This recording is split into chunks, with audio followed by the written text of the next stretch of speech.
যে আমাদের বর্তমান সময়ে আমরা এতটাই বেশি হতাশ হয়ে গেছি, সবকিছুতেই হতাশা। আগের তুলনায় এখন ডিভোর্স বেশি হচ্ছে নাকি কম? মানে তালাক বেশি হচ্ছে না?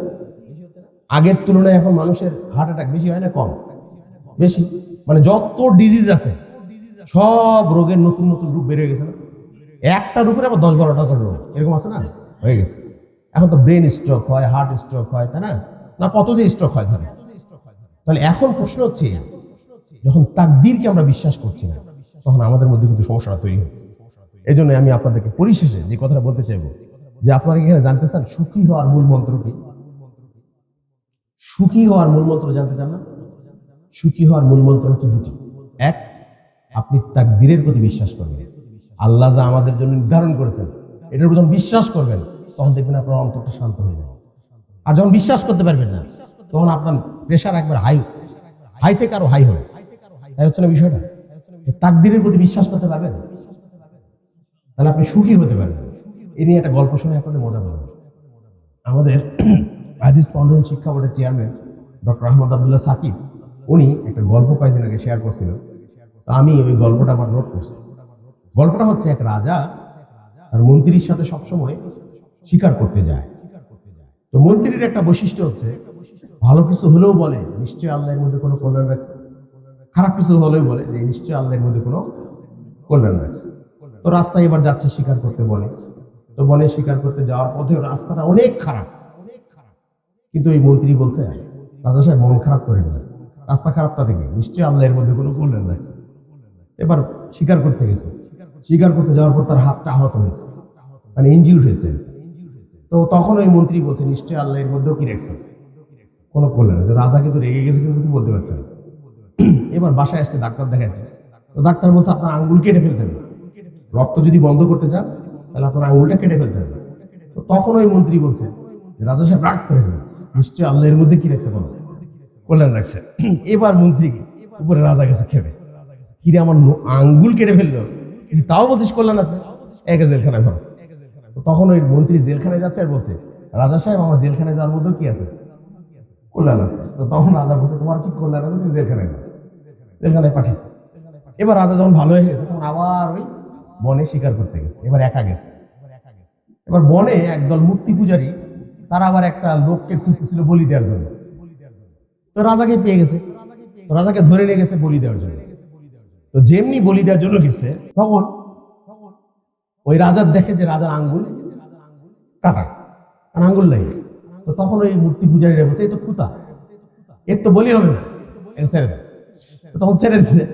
তখন রাজা চিন্তা করছে, ওরে মন্ত্রী, তুই যে বলতি সবকিছুর মধ্যেই কল্যাণ আছে, আমার আঙ্গুল কাটার মধ্যে যে কল্যাণ আছে এটা তো আমি বুঝলাম। তো ভালো কথা, তো মন্ত্রীকে যখন জেলখানায় পাঠালাম, তো তখনও তো বললো যে ওর এটার মধ্যে কল্যাণ আছে। তো দেখি শুনে আসি ওর কি কল্যাণ হলো। এবার বাসায় আসার পর মন্ত্রীকে ডাকছে, জেলখানা থেকেও বের করে। মন্ত্রী আসছে, তো বলছে, কিরে মন্ত্রী, আমার তো আঙ্গুল কাটা, এর মধ্যে কি কল্যাণ ছিল আমি পেলাম, তো তোর কি কল্যাণ হয়েছে জেলখানায় থেকে? তখন রাজা বলছে, সে রাজা সাহেব, আমি যদি বাইরে থাকতাম আপনি কি আমাকে ছাড়া যেতেন? বলছে, না তা তো যেতাম না। তা আপনি তো খুঁতা, ওরা যদি আমাদের দুজনকে ধরে ফেলতো তাহলে আপনার তো ছেড়ে দিত, আর আমার কি করতে, জবাই দিত। এই জন্য আমার জেলখানায় থাকাটা আমার জন্য কি হয়েছে, কল্যাণকর হয়েছে। আর আপনার ওখানে যাওয়াটাও আপনার জন্য মঙ্গল হয়েছে, আপনার আঙ্গুল কাটাটা। তো তাকদীর কিন্তু বিষয়টা এরকম, পাশাপাশি দুজনের 2 বিঘা জমি ধরে, একজনের হয়তো 18 মণ ধান হয়েছে, একজন হয়তো 15 মণ ধান হয়েছে। হয়তো যার 15 মণ হয়েছে এটাই তার তাকদীর, আর যার 18 মণ হয়েছে এটাও তার তাকদীর। আবার এমনও তো হতে পারে, তাই না, যে 18 মণ ধান যে পেয়েছে সে হয়তো দামটা কম পেয়েছে, আর যার 15 মণ ধান সে দাম বেশি পেয়েছে, এটা হতে পারে না? আবার তো এমনও হতে পারে যে 18 মণ ধান বিক্রি করলো, সে বাসায় আসতে আসতে দেখে যে তার পকেট নাই, ছিনতাইকারীরা তার পকেট মেরে গেছে। আর যে 15 মণ ধান পেয়েছিল সে টাকাটা নিরাপদে বাসায় নিয়ে আসছে। হতে পারে না? পারে না। It's all about destiny. সব কিন্তু এগুলো কি তাকদীর না আমাদের?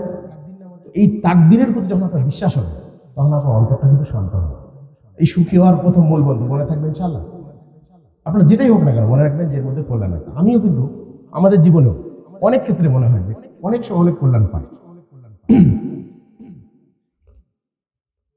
কল্যাণটা আপনাদেরকে বলি, যেমন অনেক সময় আমরা কিন্তু গাড়ি ধরে মিস করছি, একটা গাড়ি মিস হয়ে গেল একটুর জন্য, একটু পরে দেখা গেছে যে আমরা পরে একটা অন্য গাড়িতে যাচ্ছি, তো আগে যে গাড়িটা চলে গেল ওই গাড়িটা পাঞ্চার হয়ে বসে গেছে, আর আমরা রেখে চলে গেলাম। তাকদীর না এটা?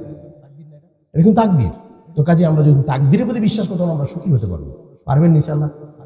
2 নম্বর হচ্ছে তাওয়াক্কুল, ভরসা কার উপর করতে হবে? শুধু তাকদীরের উপর ভরসা করতে থাকলে হবে না, তাকদীরে ছিল মানে এটা হয়েছে। ভরসাটা কার উপর করতে হবে? আল্লাহর উপর। এই বিষয়ে একটা গল্প শুনবেন। মহসিন জব্বার আমাদের একজন আরবি রাইটার, তো উনি ওনার একটা আরবি কিতাবে একটা গল্প উনি কোট করছে, যেটা আমাদের অনুবাদ করা হয়েছে। তো সেই অনুবাদের গল্পটা খুবই চমৎকার, আমাদের অত্যন্ত শিক্ষণীয়। উনি একটা গল্প কোট করছেন। গল্পটা হচ্ছে যে সালেমা সুইতি নামে একজন বিখ্যাত আলেম ছিলেন অনেক পূর্বে। তার একজন ছাত্র ছিল খুব হতদরিদ্র, সে অনেক দূর থেকে আসতো দার্স শোনার জন্য। তো দার্স শোনার জন্য আসছে, তো একদিন হঠাৎ করে ওই হতদরিদ্র ছাত্রটা এতই ক্ষুধার্ত, সে ক্ষুধার জ্বালায় ক্লাসে আর মন বসতেছে না, মানে দার্সে আর মন বসতেছে না। তাই সে বারবার ভাবছে যে আমি যদি কিভাবে, এখন ক্লাসে তো মন বসতে না, তো যাই বাইরে থেকে খাওয়ার পাই কিনা দেখি। তো বাইরে গেছে, যাওয়ার পর দেখে একটা বাড়িতে, মানে বাইরে থেকে লাগানো। তো বলছে ঠিক আছে, বাড়িতে কিছু খাবার আছে কিনা খাই। তো বাড়ির গেট খুলছে, খোলার পর ঢুকছে, ঢোকার পর খাবার দেখে রান্না করে কে জানি চলে গেছে ওই বাড়ি এলে বা বাড়ির মালিক। তাই সে খাবার খেতে গেছে, খেতে যে হঠাৎ করে তার মনে হয়েছে যে কেউ দেখুক আর না দেখুক, আমি যে অন্যায়ভাবে বাড়িতে খাচ্ছি এটা কে দেখছে? আল্লাহ দেখছে। তখন সেটা আর খাই না, এবং তার এই কথাটা মনে পড়ছে যে লা ইয়াদখুলুল জান্নাতা জাসাদু গুযিয়া বিল হারাম, যেই দেহ হারাম খাদ্য দিয়ে প্রতিপালিত হয় সেই দেহ জান্নাতে যাবে না। এই জন্য সে খাবারটা পরিত্যাগ করে চলে আসে, দাঁড়ছে বসে আছে, কিন্তু মন তো আর বসতেছে না। ক্ষুধা লাগলে মেজাজ গরম থাকে না? আমরা তো বাসায় 2-4টা প্লেট বাটিও ভেঙে ফেলি নাকি? রাগের ঠেলায় এত দেরি হচ্ছে কেন, কত যে রাগ করি আমরা। তো ওই একই অবস্থা হয়ে গেছে, ওনারও মন বসতেছে না, দাঁড়ছে। তো একটু পরে সে খেয়াল করলো যে একটা বোরকা পরিত মহিলা আর একটা মধ্যবয়স্ক লোক ওই সালেমা সুইতি রহমতুল্লাহর সাথে কথা বলছে। কি জানি কথা হয়ে গেল। তো সালেমা সুইতি এসে এবার ওই হতদরিদ্র ছাত্রটাকে বলছে, এই তুমি কি বিয়ে করবে? তুমি কি বিবাহিত? বলছেন আমি তো বিবাহিত না, আমার তো অবস্থা খুবই জরাজীর্ণ, আমি কিভাবে বিয়ে করবো? তোমাকে যদি কেউ কারোর সাথে বিয়ে দিই, বিয়ে করবে? তো আমাকে আবার কে বিয়ে করবে? তখন বলছে এখানে একজন মহিলা আসছে, সেই মহিলার স্বামী মারা গেছে, আজকে তার ইদ্যত পূর্ণ হয়েছে। তো আজকে যেহেতু ইদ্যত পূর্ণ হয়েছে, তো সে আজকে একটা নতুন স্বামীর খোঁজে এখানে আসছে। তো আমার কাছে মনে হয় যে তুমি এটার জন্য উপযুক্ত পাত্র, তুমি কি বিয়ে করবে? তখন ওই সালেমা সুইতি ওই হতদরিদ্র ছাত্রটা বলছে যে যদি সে বিয়ে রাজি হয় তাহলে বিয়ে করবে। তো যাই হোক, তো যেহেতু ইদ্যত পূর্ণ হয়ে গেছে তাই বিয়ে দেওয়ার বিষয়, তো বিয়ে হয়ে গেছে, সালেমা সুইতি বিয়ে দিছে। তো বিয়ের পর এবার ওই যেহেতু নতুন যে স্ত্রী, তার বাড়িও আছে এবং তার থাকার ব্যবস্থাও আছে। তো নতুন বাড়িতে এবার যাচ্ছে, ওই স্বামী সহ যাচ্ছে, যাইতে যেতে দেখে একটু আগে যে বাড়িতে খেতে গেছিল হাত দিয়ে রেখে চলে আসছে, দেখে যে ওটাই সেই বাড়ি, ওই মহিলার বাড়িটা সেটা, নতুন স্ত্রীর বাড়ি। আর তো সে তো ঢুকতে একটু ইতস্তত বোধ করতেছে যে হায় রে, এই বাড়িতেই তো আমি একটু আগে খাইতে আসছি। তখন সে বলছে যে, তখন নতুন স্ত্রী বলছে চলেন বাসায় চলেন। তো এক পর্যায়ে চলে গেছে, ভিতরে গেছে, যাওয়ার পর এখন নতুন স্ত্রী বলছে তাহলে আপনার জন্য আমি কিছু খাবার পরিবেশন করি। তো তখন সে লজ্জায় কিছু বলতেছে না, স্বাভাবিক না, একটু আগে তো সে খাবারে হাত দিয়ে চলে আসছে। কিন্তু নতুন স্ত্রী মনে করছে হয়তো নতুন স্বামী, তাই হয়তো লজ্জায় বলতে পারছে না, যে খাবার নিয়ে আসে। এবার খাবার নিয়ে আসতে গেছে, যে দেখে ঘটনা কেউ একজন হাত দিয়েছে আবার না খেয়েই চলে গেছে। তো তার নতুন স্বামীকে এসে বলছে সেই স্ত্রী যে কি আশ্চর্য বিষয়, এরকম তো কখনো হয়নি আমাদের বাসায়, আজকেই প্রথম এরকম হয়েছে যে কেউ একজন খাবার খেতে আসছিল আবার না খেয়ে চলে গেছে। তখন ওই হতদরিদ্র মানে ছাত্র যেটা ছিল সালেমা সুইতি, তখন উনি বলছেন, স্বামী নতুন স্বামী তার স্ত্রীকে বলছে, দেখো এটার অন্য কেউ ছিল না, আমিই ছিলাম, যে ক্ষুধার তাড়নায় একটু আগে আসছিলাম খাবারের খোঁজে, আমি এখানে খাবারে হাত দিয়ে আমি না খেয়ে চলে গেছি। তো তখন তার স্ত্রী বলে খাননি কেন? তো তখন বলছে আমি আল্লাহর ভয়ে এবং হারাম খাদ্য যদি আমি খাই তাহলে আমি তো জান্নাতে যেতে পারবো না, এই জন্য আমি এই ভয়ে, আল্লাহর ভয়ে আমি খাইনি, আমি আল্লাহর উপর ভরসা করেছিলাম যে আল্লাহ একটা ব্যবস্থা করে দেবে। তখন তার স্ত্রী তাকে বলছে, হে আমার স্বামী, দেখেন ওই আল্লাহ কতই না দয়াবান, কতই না রহমান, যে আপনি সামান্য একটা পরীক্ষায় পাশ করার কারণে, এই হারাম ভাবে খাওয়াটা আপনি পরিত্যাগ করার কারণে আল্লাহ আজকে আপনার জন্য এই খাবারটা হালাল করে দিল, ওই বাড়িতে থাকার ব্যবস্থা করে দিল, এবং ওই বাড়ির মালিককে আপনার স্ত্রী বানিয়ে দিল। সুবহানাল্লাহ। কাজে আজকে আমরাও যদি হারাম যদি বর্জন করতে পারি, তো আল্লাহ কি আমাদের বাংলাদেশটাকে সুন্দর বাংলাদেশ করতে পারে না? পারে না? পারে না? তাহলে আমরা কি পারবো? ইনশাল্লাহ। আমাদের যত হারাম আছে, এই হারাম তো চিনতে হবে, তাই না? এই হারামগুলোকে বর্জন করে আমরা কি হালাল গ্রহণ করতে পারবো ইনশাল্লাহ? যদি এটা পারি, তো দেখা যাবে যে আল্লাহ আমাদেরকে কি করবেন, একটা উত্তম ব্যবস্থা করে দেবেন, বাংলাদেশকে আরো সুন্দর বাংলাদেশে পরিণত করবেন। আল্লাহ তাআলা আমাদের কবুল করুক, আমিন ইয়া রাব্বুল আলামিন। পরিশেষে আমি আপনাদেরকে একটি হাদিস শোনাতে চাইবো। এখানে কি আমরা এমন সবাই আছি না যে আমরা প্রত্যেকেই চাই যে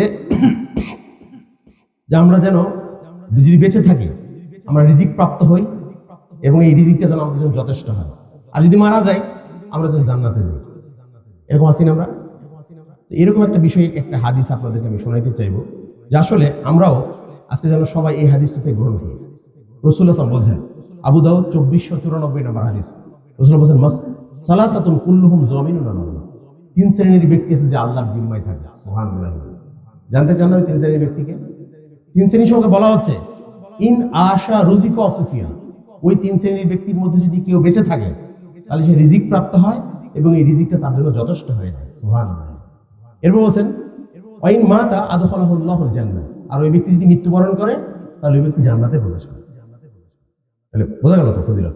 3 শ্রেণীর ব্যক্তি কে কে? আল্লাহ রাসূল বলছেন যে মান দাখালা বাইতাহু ফাসাল্লামা ফাহুয়া যামিনুন আল্লাহ। কেউ যদি ঘরে প্রবেশের সময় প্রথম কি বলে, সালাম দিয়ে যদি প্রবেশ করে, তাহলে সে কার জিম্মায় থাকে? আল্লাহর জিম্মায় থাকে। আপনি আজকে থেকে কি সালাম দিয়ে ঘরে প্রবেশ করবেন ইনশাআল্লাহ? তাহলে কার জিম্মায় থাকবেন? যদি আল্লাহর জিম্মায় থাকতে চান তাহলে অবশ্যই ঘরে প্রবেশের সময় কি বলতে হবে?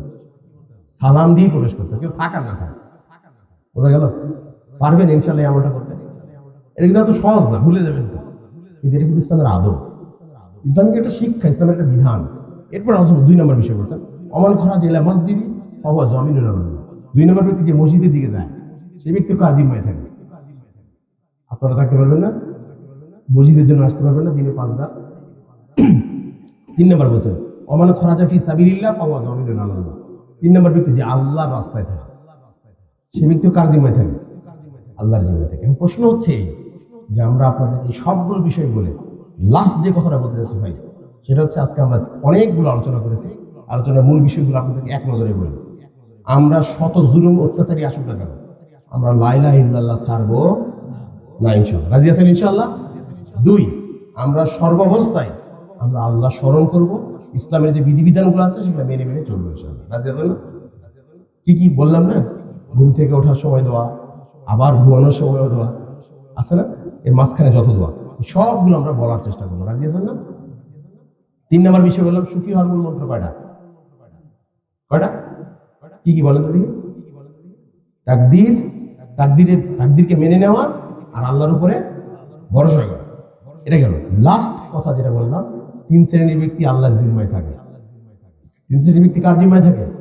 ঘরে প্রবেশের সময় সালাম দিলে, মসজিদের দিকে হাঁটাহাঁটি করে গেলে, এমনকি 3 নম্বর হচ্ছে আল্লাহর রাস্তায় থাকলে। তাহলে পারবেন না ইনশাআল্লাহ কেউ আমল করতে?